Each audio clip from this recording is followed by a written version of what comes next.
Então, hoje nós vamos falar, continuar o estudo do Livro dos Espíritos, falando sobre lei de conservação, questões 706 a 710. Semana passada, o Carlos Gomes falou sobre instinto de conservação e iniciou esse estudo de meios de conservação. E ele lembrou, né, lá da questão 621, que a lei as leis morais é uma lei natural, uma lei de Deus, e ela está, então, inserida na nossa mente. Onde que ela está gravada? Na nossa mente. Então, não tem como a gente fugir dessas leis, graças a Deus. E a gente vai, então, hoje dar continuidade sobre o meio de conservação. Ele falou também na questão 703, na questão 702, que o instinto de conservação é uma lei natural, ou seja, é uma lei natural, uma lei divina, é uma lei, então, de Deus, né?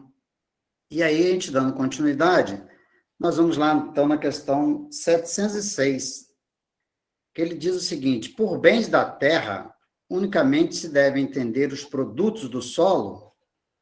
E os espíritos, então, respondem a Kardec que o solo é a fonte primacial de onde dimanam todos os outros recursos, pois que, em definitivo, esses recursos são simples transformações dos produtos do solo. Por bens da terra se deve, pois, entender tudo o que o homem pode gozar, desfrutar neste mundo. Ou seja, a terra, a mãe terra, né, como tem uma questão aí que fala, que os espíritos respondem, a mãe terra tem tudo para nos fornecer. E quando a gente fala, quando a gente busca o entendimento desses produtos do solo, ele usa até, tem alguns livros que usa, e até o Pedro Simão estava falando na palestra que eu ouvi dele, que essa terra é com T maiúsculo. Por quê? Porque ela abrange não só o solo, mas todo o meio ambiente, tudo o que consta na terra. Então, tudo que sai, tudo que a gente vivencia, por tudo que a gente necessita para a nossa vivência, ela vem do solo.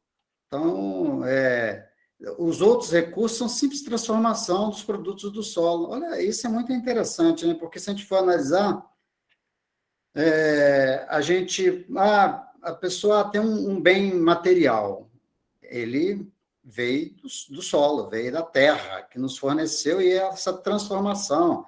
Tá aí a gente que hoje, né, tem o nosso automóvel, essa transformação do mineral que vai chegar ao aço e vai permitir que nós possamos usufruir desse veículo de transporte, mas que vem da Mãe Terra. Então, a Terra, ela fornece tudo para a gente. Por isso que nós temos que dar o valor para essa terra. Usemos os bens da terra para granjear os bens dos céus, que são eternos. E os bens dos céus é o amor, é a caridade, a paz, a consciência, o perdão aos que nos ofendem e caluniam. Ajustemos os nossos sentimentos na pauta do amor que o Cristo nos ensinou e viveu entre os homens. Mas como fazer isso? Usar os bens da terra para granjear os bens do céu, ajudando com os nossos bens, aquilo que nós temos condições, o nosso próximo e a nós mesmos. É aquele, né? Se a gente vê uma pessoa ali necessitada, a doutrina espírita, graças a Deus, tem essa postura. Vê uma pessoa necessitada, procura auxiliar sem julgar. O próprio mestre nos falou: quando eu tive fome e vocês me deram de comer, tive sede e vocês me deram de beber, fui estrangeiro e vocês me acolheram, necessitei de roupas e vocês me vestiram, estive enfermo e vocês cuidaram de mim, estive preso e vocês me visitaram, né? No Evangelho de Mateus. Então, tudo isso que nós temos condição de auxiliar o nosso próximo, nós retiramos da Mãe Terra. Até o ar que nós respiramos, né? Se nós não cuidarmos da natureza, com toda certeza, a gente vai ter problemas no futuro, como já estamos tendo, porque o homem, é o que a gente vai falar aqui ao longo do nosso estudo, o homem, com a sua ganância, não permite que os outros também possam usufruir, através de sua ganância, do seu egoísmo, então não permite que os outros usufruam também desses bens materiais. Então, nós temos que cuidar do nosso planeta para aí esses bens terrenos o transformemos em ferramentas para nos auxiliar e auxiliar o nosso próximo. A questão 707 Kardec pergunta aos espíritos: é frequente a certos indivíduos faltarem os meios de subsistência, ainda quando o cerca a abundância? O que se deve atribuir a isso?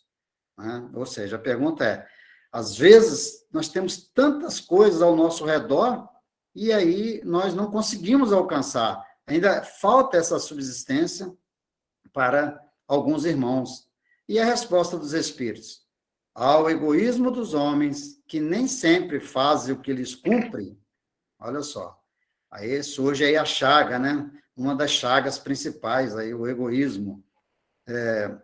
A gente, por esse egoísmo, a gente não cumpre aquilo que está na lei natural, que é realmente usar somente aquilo que é necessário. Depois, e as mais das vezes, devem-se a si mesmo. Então, às vezes, por imprudência, nós também não falta esse meio de subsistência e a gente, por culpa, maior parte também nossa, né?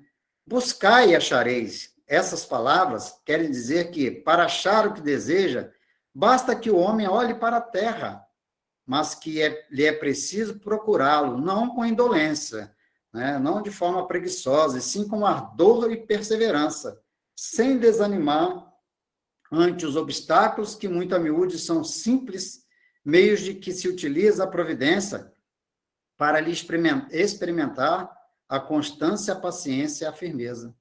Às vezes a gente desiste também de lutar por algo, né? Para uma vida melhor, para uma necessidade que nós temos, e a gente não vai buscar.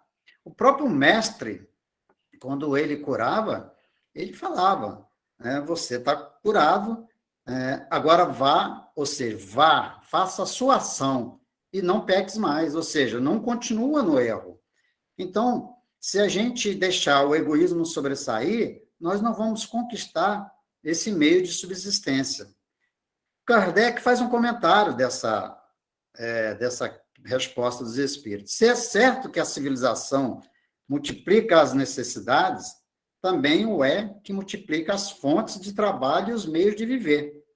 Então, a própria civilização, ela multiplica as suas necessidades, mas tem que buscar, né, os meios de sobrevivência. Forçoso, porém, é convir em que, a tal respeito, muito ainda lhe resta por fazer. Ou seja, estamos devendo muito ainda, temos muito o que fazer, muito o que buscar, muito o que aprender. Quando ela houver concluído a sua obra, ninguém deverá haver que possa queixar-se das faltas, de lhe faltar o necessário, a não ser por sua própria culpa. É o livre-arbítrio, né, gente? Então, se a gente não procura, não busca, não vai achar. A desgraça para muitos provém de enveredarem por uma senda diversa da que a natureza lhes traça. A natureza é sábia, ela está aí a todo momento nos dando a lição, mas se a gente insiste de uma forma egoísta, e a gente vai, com certeza, quebrar a cara.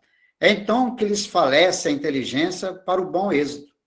Para todos há lugar ao sol. Olha essa frase aqui que Kardec fala, né? Para todos há lugar ao sol, mas com a condição de que cada um ocupe o seu e não os dos outros, né? Ou seja, falando na nossa linguagem atual, cada um no seu quadrado. Se eu me preocupar com o meu, eu vou conquistar o meu espaço, vou conquistar aquilo que eu estou buscando para a minha subsistência. Mas, se eu ficar preocupado com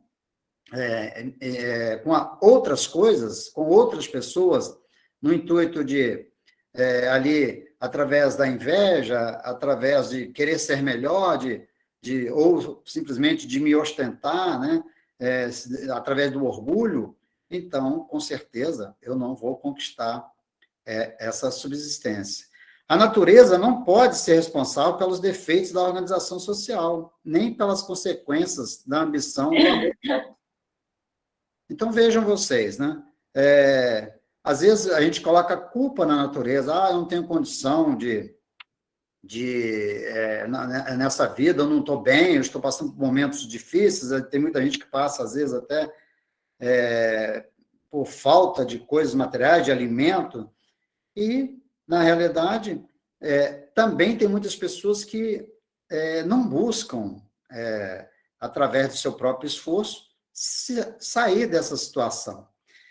Eu lembrei aqui agora, né, falando sobre essa questão da subsistência, aqui em Volta Redonda, quando a gente para no sinal, eu vi um rapaz esses dias assim,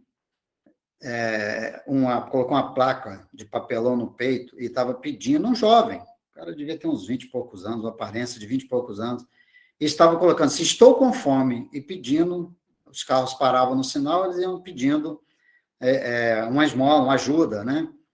E aí outro, esses dias também, agora, essa semana eu vi um casal com 2 criancinhas, aí eu falei com a minha esposa, assim, falei com a Priscila, falei, olha, se eu tivesse numa condição dessa, tivesse que chegar, né, tivesse nessa situação, eu ia colocar no peito uma plaquinha assim, arrume-me um trabalho para que eu possa, né, usar do meu próprio suor para me alimentar.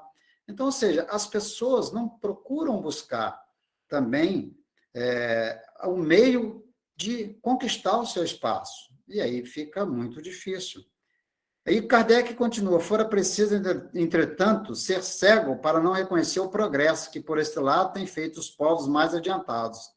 Graças aos louváveis esforços que, juntas, a filantropia e a ciência não cessam de despender para melhorar a condição material dos homens e malgrado ao crescimento incessante das populações. A insuficiência da produção se acha atenuada, pelo menos em grande parte, e os anos mais calamitosos do presente não se podem, de modo algum, comparar aos de outrora. O infortúnio e o sofrimento encontram onde se refugiem. Por toda parte, a ciência contribui para crescer o bem-estar. E, com certeza, né, a ciência e a parte da filantropia está aí nos auxiliando. Quando, né, ou melhor, quanto nós já crescemos, evoluímos. Hoje, o Brasil, aí, se não me engano, um dos maiores, quinto maior produtor, né, de alimento, ou se não está mais na frente, se alguém souber, me corrija, por favor, mas, assim, está entre os países que mais produz, e graças à ciência, porque hoje tem máquinas, né, que faz com que a gente possa plantar mais, colher mais, e cuidar da terra, embora a gente insista em maltratar a terra, mas tem condição de cuidar da terra e fazer com que realmente toda a humanidade possa se alimentar com os bens da terra, né? A abundância sempre nos cerca por todos os lados e em toda parte. No entanto, necessário se faz que procuremos o que precisamos nos lugares certos. Cabe a nós entregarmos ao trabalho honesto para cumprir o que Jesus disse para todos os homens. Buscai e achareis. A abundância existe, mas é preciso que seja buscada. E depois, nos nossos domínios, saber usá-la na medida das nossas necessidades.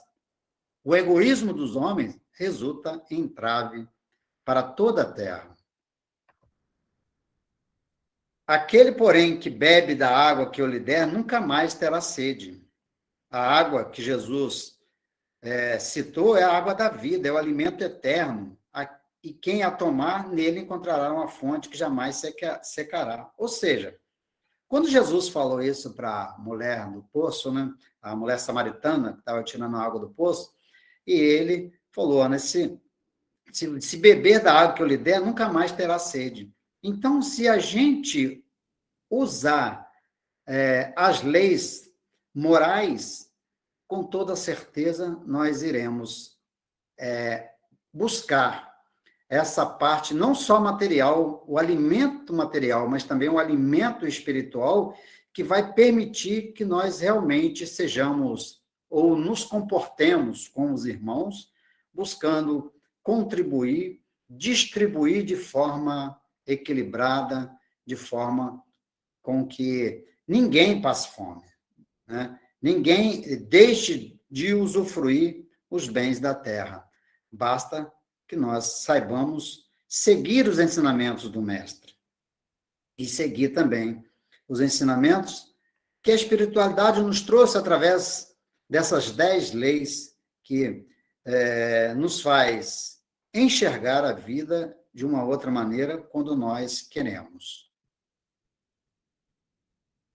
A questão 708 diz o seguinte: não há situações em que as quais os meios de subsistência de maneira alguma dependem da vontade do homem, sendo-lhe a privação do de que mais imperiosamente necessita uma consequência da força, mesmo da coisa, né? Então, olha só, às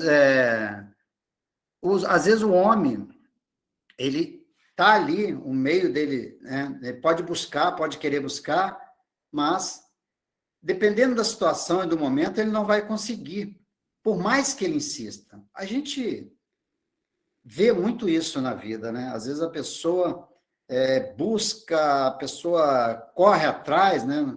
E ela não consegue conquistar.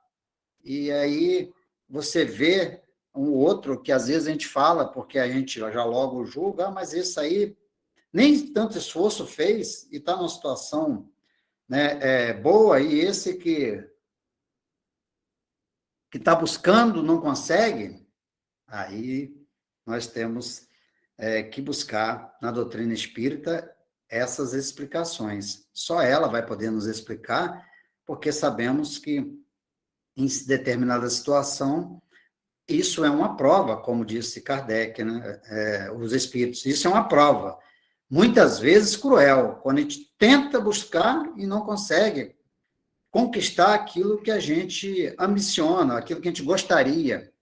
Então, os espíritos falam, isso é uma prova, muitas vezes cruel, que compete sofrer, e a qual sabia ele de antemão que viria a estar exposto. Olha só. Então, nós já sabemos de antemão, né, quando a gente reencarna, que nós teremos que passar por essa prova. E o mérito, então, consiste em submeter-se à vontade de Deus, desde que a sua inteligência, nenhum meio lhe faculta de sair dessa dificuldade. Se a morte vier colhê-lo, cumpre-lhe recebê-lo sem murmurar, ponderando que a hora da verdadeira libertação soou, que o desespero, no derradeiro momento, poderá ocasionar-lhe a perda do fruto de toda a sua resignação. Por tudo que aquilo, né, que nós buscamos através de uma forma serena, equilibrada, com fé, e se a gente não conseguiu, e chegar ao nosso momento, a gente tiver que passar por essa necessidade e for o nosso fim, a gente tem que estar resignado, porque nós fizemos tudo o que a gente podia. Não ficamos ali parados, fomos buscar e achar, mas a gente não conseguiu, porque não era o momento e porque devido a uma prova, ou seja, aí nós vamos ter que voltar lá na questão 258 do Livro dos Espíritos, quando diz o seguinte: quando na erraticidade, antes de começar uma nova existência corporal, tem o espírito consciência e previsão do que ele sucederá no curso da vida terrena? Aí a resposta: ele próprio escolhe o gênero de provas porque há de passar, e nisso consiste o seu livre-arbítrio. E também, né, ou seja, eu, no reencarne consciente, eu pedi para passar por esta prova. Então, eu devo estar resignado, né? Claro que eu tenho meu livre-arbítrio. Posso me revoltar.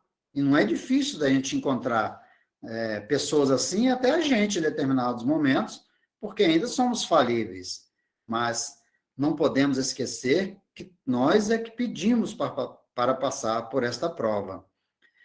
A 258A também, relembrando, aí Kardec pergunta, né? Kardec, de forma muito inteligente e um espírito iluminado que era, estava sempre fazendo essas perguntas, como que meio assim, que apertando os espíritos para responder mais, porque ele sabia das nossas dificuldades também, né?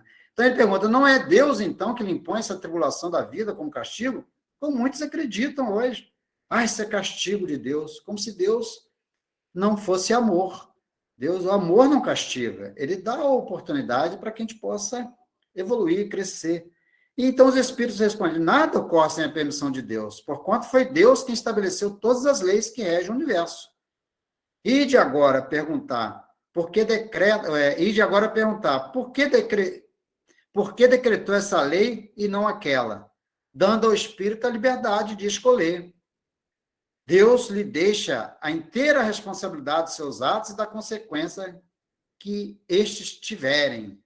Olha só. Além dele nos ajudar, além de a gente passar por determinadas dificuldades e não conseguir conquistar aquilo que gostaríamos, Deus, na sua misericórdia, ele ainda permite, né, que a gente, através do livre-arbítrio, possamos escolher. E quando escolhemos, se decidimos o caminho do bem, aí a gente conquista um mérito, mas também podemos escolher o caminho do mal, da revolta. É o livre-arbítrio. Mas também a gente, né, terá nova oportunidade. Nada lhes torna o futuro. Abertos se lhe acham assim o caminho do bem como o caminho do mal. Se vier a sucumbir, como eu falei, resta-lhe a consolação de que nem tudo se acabou e que a bondade divina lhe concede a liberdade de recomeçar o que foi mal feito. Isso é muito interessante, né? Quando eu iniciei na doutrina espírita, eu não conhecia a doutrina espírita, não nasci no berço espírita, eu não entendia esse Deus que uma vida para uma pessoa era de um jeito, para outra era de outro, tinha era bem colocado socialmente, o outro não, o outro fisicamente perfeito e o outro não, era difícil de entender. Hoje, com a doutrina espírita, eu entendo. Olha só como Deus, isso é amor, isso é a misericórdia, né?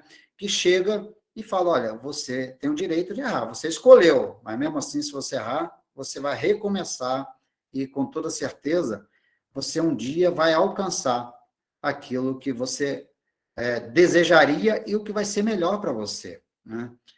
Miramês faz um comentário falando sobre essa questão, os sofrimentos, que ele fala, existe em toda a criação um processo de despertamentos espirituais, dos quais o progresso é um instrumento.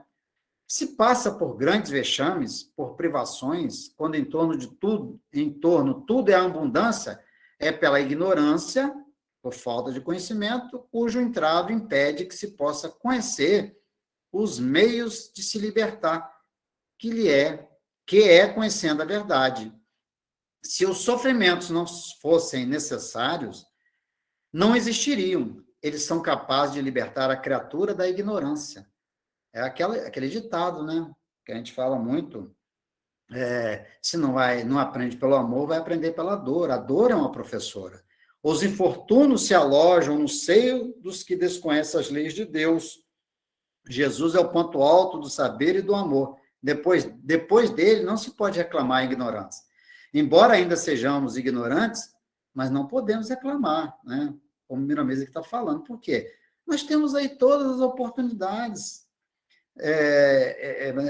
ao nosso alcance, nós temos que ir buscar. Então, tem hora que eu fico pensando, falando, gente, mas a doutrina espírita ela é tão clara e demonstra de uma forma tão objetiva e simples, e as pessoas ainda não conseguiram alcançar esse tesouro, né? Mas, por outro lado, a gente tem que saber, cada um no seu momento, e todos nós, um dia, como nos falou Leon Denis, né? o Espiritismo não é a religião do futuro, mas o futuro das religiões. Todas irão se convergir, porque eu sempre falo o seguinte, olha, a gente pode professar, a gente pode estudar, qualquer que seja a religião ou a filosofia, não importa, mas todos nós vamos por o mesmo caminho, ou seja, um dia a gente vai compreender e vai entender que só temos um caminho, que é amar a Deus e ao próximo. Assim nos disse o Mestre Jesus. E o dia que a gente começar a entender isso, com certeza nós seremos mais fraternos, nós seremos menos egoístas, menos orgulhosos, mas somos crianças espirituais e estamos aprendendo, né? A questão 709, ela fala o seguinte, terão cometido crime, olha que interessante essa pergunta, né? Terão cometido crimes que, em certas situações críticas, se viram na contingência de sacrificar seus semelhantes para matar a fome? Olha, naquele momento, então, que se eu estiver passando fome, não tem outra alternativa, eu vou sacrificar o meu semelhante, vou matar uma pessoa para que eu possa me alimentar? Então, olha só. Como é interessante essa pergunta. A resposta dos espíritos também é muito mais interessante. Se houve crime, não teve este a atenuá-la a necessidade de viver que resulta do instinto de conservação? Não, ainda a pergunta de Kardec. E os espíritos vão falar, olha, já respondi. Os espíritos têm hora que são taxativos. Eu já respondi. Quando disse que há mais merecimento em sofrer todas as provações da vida com coragem e abnegação. Foi a questão que nós falamos agora. Se não me engano, 707. Então, se você busca passar com coragem e resignação, luta por aquilo, você vai vencer a sua prova, mesmo que você venha a desencarnar, mas você vai buscar, né, maior condições de quando se retornar ao plano espiritual de forma mais equilibrada, porque você passou por aquela dificuldade, mas não cometeu um crime. E olha que os espíritos falam, em tal caso, há homicídio e crime de lesa natureza, falta que é duplamente punida. Ou seja, é um crime gravíssimo, né? Não justifica, porque nós estamos passando por uma necessidade. Ninguém pode matar seu semelhante, desculpando-se por necessidade forjada para tirar alguém do seu caminho. Só quem pode tirar a vida física é aquele que deu a vida, só Deus. Necessário se faz que tenhamos respeito pelos semelhantes para que eles tenham respeito por nós. Se a vida vem de Deus, e Deus é amor, como violentar essa lei? Então, olha só, a gente vê muito disso, e às vezes até na gente. Necessário se faz que tenhamos respeito pelos semelhantes, para que eles tenham respeito por nós. Às vezes a gente quer ser respeitado, mas não sabe respeitar. Então, a gente colhe o que a gente planta. Gentileza gera gentileza, né? Compreensão gera compreensão. Então, a gente vai conquistando. E vai, então, fazendo com que, às vezes, situações em que nos encontramos, que como falam os nossos irmãos evangélicos, na hora do nosso testemunho, a gente foge dele, esquecendo todos os ensinamentos aprendidos na doutrina. Então, que a gente possa fazer essa reflexão, né, buscar esse entendimento. E a questão 710, a última questão, ela diz o seguinte: nos mundos de mais apurada organização, têm os seres vivos necessidade de alimentar-se? Essa é uma curiosidade, né? Uma pergunta interessante, é uma curiosidade. Tem, mas seus alimentos estão em relação com a sua natureza. Tais alimentos não seriam bastante substanciosos para os vossos estômagos grosseiros, assim como os deles não poderiam digerir os vossos alimentos.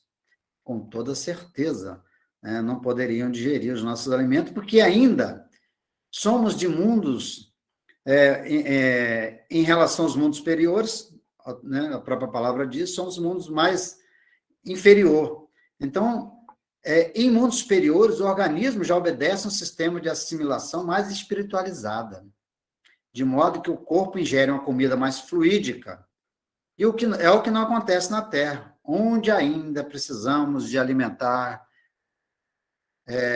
com vísceras de animais, mesmo que a Mãe Terra te dê tudo que é essencial.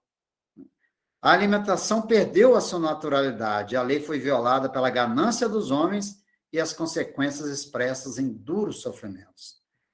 Então, a gente, às vezes, pelo egoísmo, pela ganância, a gente acaba sofrendo e passando por determinadas provas e dificuldades, ou por determinada expiação, por determinado sofrimento, por pura imprudência de nós que ainda somos crianças espirituais. E para a gente fechar, então, o nosso estudo da noite, eu coloquei aqui uma conclusão, né? Eu coloquei que, concluindo todas essas perguntas dos espíritos, aí, falando sobre os meios de conservação que nos é dado por Deus e através da Mãe Terra, por que a gente não, às vezes, passa por determinadas dificuldades e problemas desnecessários? Eu coloquei a conclusão que o orgulho e o egoísmo criam as necessidades artificiais, que levam o homem às dificuldades, e a fome é fruto da imprevidência. Só com o domínio das nossas imperfeições, principalmente o egoísmo, e consequente desapego aos bens materiais, teremos um equilíbrio ecológico consistente e um mundo melhor. Então, meus irmãos, é isso que eu tinha que passar para vocês essa noite. E agora, então, eu passo a palavra aí para a Laíde, né? Que a paz do Cristo continue conosco e fiquem à vontade para perguntar.